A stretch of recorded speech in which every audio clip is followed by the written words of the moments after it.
and debate every finding, compare it to existing science and literature, weighing the risks and benefits of every intervention, its timing, as well as any potential impacts a delay may have. Over the course of his illness, the President has experienced 2 episodes of transient drops in his oxygen saturation. We debated the reasons for this and whether we'd even intervene. It was a determination of the team, based predominantly on the timeline from the initial diagnosis, that we initiate dexamethasone. I'd like to take this opportunity now, given some speculation over the course of the illness the last couple of days, update you on the course of his own illness. Thursday night into Friday morning when I left the bedside, the President was doing well, with only mild symptoms, and his oxygen was in the high 90s. Late Friday morning when I returned to the bedside, the President had a high fever, and his oxygen saturation was transiently dipping below 94%. Given these 2 developments, I was concerned for possible rapid progression of the illness. I recommended the President we try some supplemental oxygen, see how he'd respond. He was fairly adamant that he didn't need it. He was not short of breath. He was tired, had the fever, and that was about it. And after about a minute, on only 2 liters, his saturation levels were back over 95%.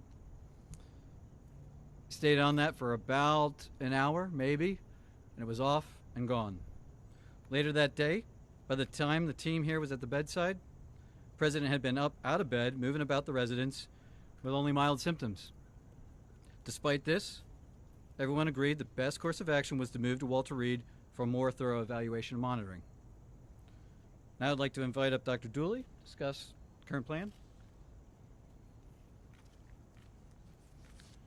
Thank you, Dr. Conley.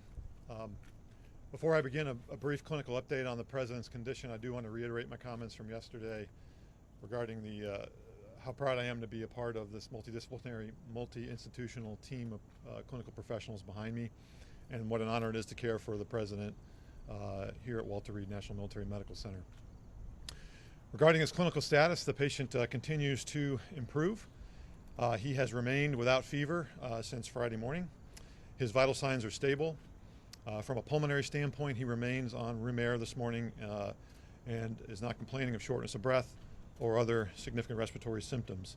He's ambulating himself, walking around the White House Medical Unit without limitation or disability. Our continued monitoring of his cardiac, liver, and kidney function demonstrates continued normal findings or improving findings. And I'll now turn it over to Dr. Garibaldi from Johns Hopkins to talk about our therapeutics and, again, our plan for the day.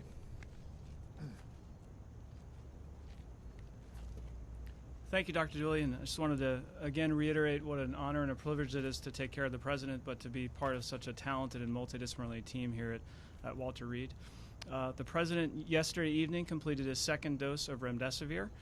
He's tolerated that infusion well. We've been monitoring for any potential side effects, and he has had none that we can tell.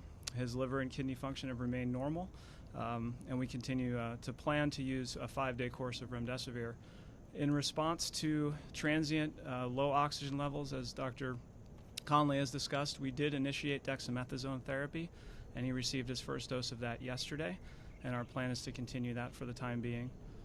Today he feels well. He's been up and around. Our plan for today is to have him to eat and drink, be up out of bed as much as possible, to be mobile. And if he continues to look and feel as well as he does today, our hope is that we can plan for a discharge as early as tomorrow to the White House where he can continue his treatment course. Thank you very much, and I'll turn it over to Dr. Conley for any questions. Dr. Conley? Just a moment, please. The President wanted me to share how proud he is of the group, what an honor it is for him to be receiving his care here at Walter Reed, surrounded by such incredible talent, academic leaders, department chairs, internationally renowned researchers and clinicians, including the support of Dr. Garibaldi from Johns Hopkins. I'd like to reiterate how pleased we all are with the President's recovery. And with that, I'll take your question. Thank you so much. Dr. Conley, you said that there were 2 instances where he had drops in oxygen. Can you walk us through the 2nd one? And also, I've got a question for the lung specialist afterwards. Sure, yeah. Yesterday, there was another episode where he dropped down about 93%. He doesn't ever feel short of breath. We watched it, and it returned back up. As I said, we evaluate all of these, and given the timeline where he is in the course of illness, we are trying to maximize everything that we could do for him, and we debated whether we'd even start it, the dexamethasone, and we decided that in this case, the potential benefits early on the course probably outweighed any risks at this time. Did you give him a second round of supplemental oxygen yesterday? I'd have to check with the nursing staff. I don't think that if he did, it was very, very limited, but he's not on oxygen. And the only oxygen that I ordered or that we provided was that Friday morning initially. And about what time was that yesterday? Yesterday, what was yesterday? You said the second instance. Incidents? Oh, it was over the course of the day, yeah. Yesterday morning. Dr. Conley. Dr. Conley. What is the president's current blood oxygen level? That's my first question to you, Dr. Conley. 98%. And what do the X-rays and CT scans show? Are there signs of pneumonia? Are there signs of lung involvement or any damage to the lungs? Yeah, so we're tracking all of that. There's some expected findings, but nothing of any major clinical concern. Then why start him, Dr. Conley, on the... Sorry. Dr. Conley, why... Ask if his oxygen level ever dipped below 90? We don't have any recordings here of that. That's right. On the dexamethasone, What about the Dr. White House? Yeah, what about here? What At about the the White White House or here, anything below 90, just to follow up on her question? No, it was below 94%. It wasn't down into the low 80s or anything. No. So, okay, so on the dexamethasone, the steroids, sir, on the lung Yesterday, function? you told us that the president was in great shape, had been in good shape and fever-free for the previous 24 hours. Minutes after your press conference, White House Chief of Staff Mark Meadows told reporters that the president's vitals were very concerning over the past 24 hours. Simple question for the American people. Whose statements about the president's health should we believe? So the chief and I work side by side, and I think his statement was misconstrued. What he meant was that 24 hours ago, when he and I were checking on the president, that there was that momentary episode of the high fever and that temporary drop in the saturation, which prompted us to act expediently to move him up here. Fortunately, that was really a very transient, limited episode. A couple hours later, he was back up, mild again. I'm not going to speculate what that limited episode was about so early in the course, but he's doing well. What are the expected findings on his lungs, and why is the president not wearing a mask in the videos and photos that have been released? Well, the president wears a mask anytime he's around us, and we're all wearing our N95s, full PPE. He's the patient, and when we can, when he'll move out into to public, we move him out and around other people that aren't in full PPE. I assure you, he'll as long as he's still under my care, we'll talk about him wearing a mask. And he's in a negative pressure room? And the room is negative pressure? I'm not going to get into the specifics of his care. And can you answer the question, sir, on the lung function? The lung function question, Dr. Conley? I'm sorry? The lung function question. Can you talk about that and what these expected I would findings? just share that, like every patient, we perform lung spirometry on him, and he's maxing it out. We told him, see what you can do, and it's over 2,500 milliliters each time. He's doing great. Yeah. But are your scans showing any irregularities in his lungs? Are there any obesities? Are there anything?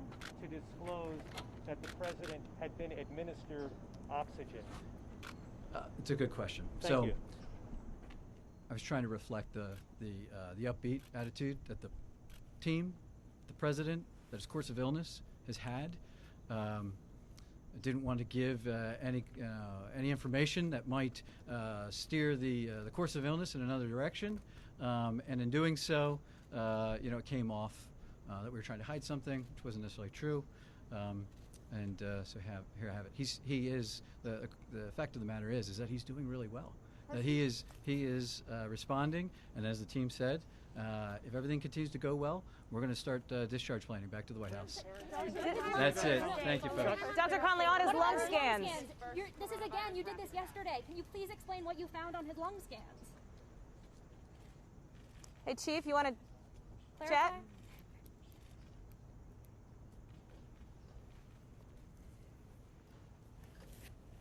That wasn't as fun as yesterday.